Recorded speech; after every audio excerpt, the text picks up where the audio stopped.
Hi hello నమస్తే welcome to 24/7 news TV నేను మీ Shanvi. Usha Chilukuri Vance ఇప్పుడు ఈ పేరు ప్రపంచవ్యాప్తంగా మారుమోగుతోంది. ఈమె జేడీ వాన్స్ భార్య.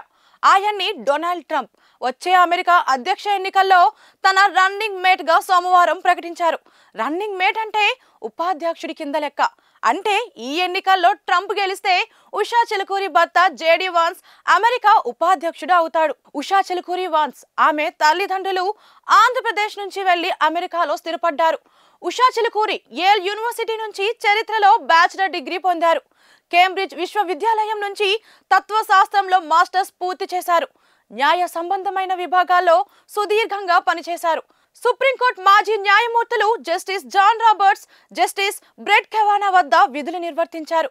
కాలిఫోర్నియాలోని శాండియాగో ప్రాంతంలో ఉషా చిలుకూరి పుట్టి పెరిగారు. యేల్ లా స్కూల్లోనే ఉషా జేడీ వాన్స్ తొలిసారి కలుసుకున్నారు. 2014లో కెంటకీలో వారు వివాహం చేసుకున్నారు. ప్రత్యేకంగా హిందూ సాంప్రదాయంలోనూ పెళ్లి చేసుకోవడం విశేషం. వీరికి 3 సంతానం.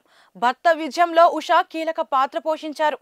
రాజకీయంగా ఆయనకు అనేక అంశాల్లో అండగా నిలబడ్డారు. హిల్బిల్లీ ఎలేజీ రచనలో ఆయనకు సాయంగా ఉన్నారు. ఓహోయో సెనేటర్ గా పోటీ చేస్తున్న సమయంలో ప్రచారంలో కీలక బాధ్యతలు నిర్వర్తించారు. తన భర్త ప్రజాకర్షక విధానాలతో ముందుకెళ్తున్నారని వచ్చిన విమర్శలను ధీటుగా తిప్పికొట్టారు. ఉషా చిలుకూరి వాన్స్ ఇప్పుడు ఈ పేరు ప్రపంచవ్యాప్తంగా మారుమోగుతోంది. ఈమె జేడీ వాన్స్ భార్య. ఆయన్ని డొనాల్డ్ ట్రంప్ వచ్చే అమెరికా అధ్యక్ష ఎన్నికల్లో తన రన్నింగ్ మేట్ గా సోమవారం ప్రకటించారు. రన్నింగ్ మేట్ అంటే ఉపాధ్యక్షుడి కింద లెక్క. అంటే ఈ ఎన్నికల్లో ట్రంప్ గెలిస్తే ఉషా చిలుకూరి భర్త జేడీ వాన్స్ అమెరికా ఉపాధ్యక్షుడు అవుతాడు. ఉషా చిలుకూరి వాన్స్ ఆమె తల్లిదండ్రులు ఆంధ్రప్రదేశ్ నుంచి వెళ్లి అమెరికాలో స్థిరపడ్డారు. ఉషా చిలుకూరి యేల్ యూనివర్సిటీ నుంచి చరిత్రలో బ్యాచిలర్ డిగ్రీ పొందారు.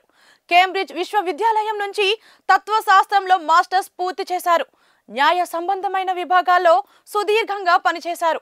సుప్రీంకోర్టు మాజీ న్యాయమూర్తులు justice John Roberts, justice Brett Kavanaugh వద్ద విధులు నిర్వర్తించారు. కాలిఫోర్నియాలోని శాండియాగో ప్రాంతంలో ఉషా చిలుకూరి పుట్టి పెరిగారు. యేల్ లా స్కూల్లోనే ఉషా జేడీ వాన్స్ తొలిసారి కలుసుకున్నారు. 2014లో కెంటకీలో వారు వివాహం చేసుకున్నారు.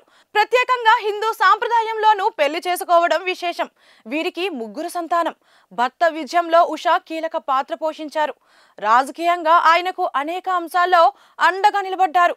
హిల్బిల్లీ ఎలేజీ రచనలో ఆయనకు సాయంగా ఉన్నారు. ఓహోయో సెనేటర్ గా పోటీ చేస్తున్న సమయంలో ప్రచారంలో కీలక బాధ్యతలు నిర్వర్తించారు. తన భర్త ప్రజాకర్షక విధానాలతో ముందుకెళ్తున్నారని వచ్చిన విమర్శలను ధీటుగా తిప్పికొట్టారు.